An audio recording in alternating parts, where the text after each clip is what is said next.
Sarah's cutting slam of Cain may save him in Emmerdale or destroy him. However, with Cain reluctant to open up, being there for him is becoming increasingly difficult. Cain received the news that he has prostate cancer a few weeks ago.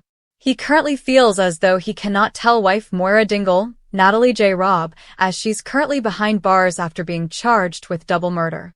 Sarah only knows about her granddad's health issue because she sensed that something wasn't quite right with him after his trip to the hospital.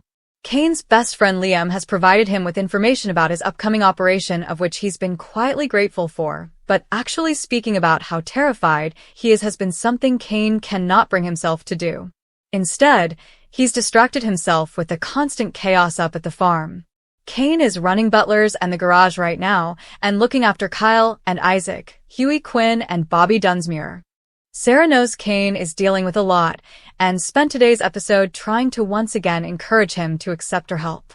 Sarah was diagnosed with a type of cancer herself when she was a child and has been through a lot of situations in her life that's seen her worrying about yet another hospital appointment.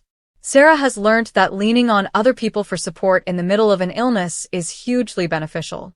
After discovering that Cain no longer has life insurance, Sarah grew frustrated when he berated himself for being so useless.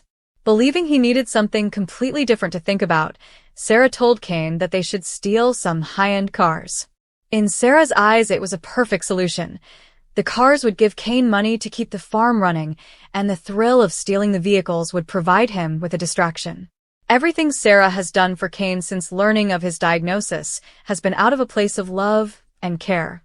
When Cain responded to the idea by telling Sarah to leave him alone, she was frustrated. Sarah told Cain that if he's not prepared to fight for his family, they might be better off without him. Harsh words, but will this be enough for Cain to start accepting help from others? Or will he go the other way and spiral even further?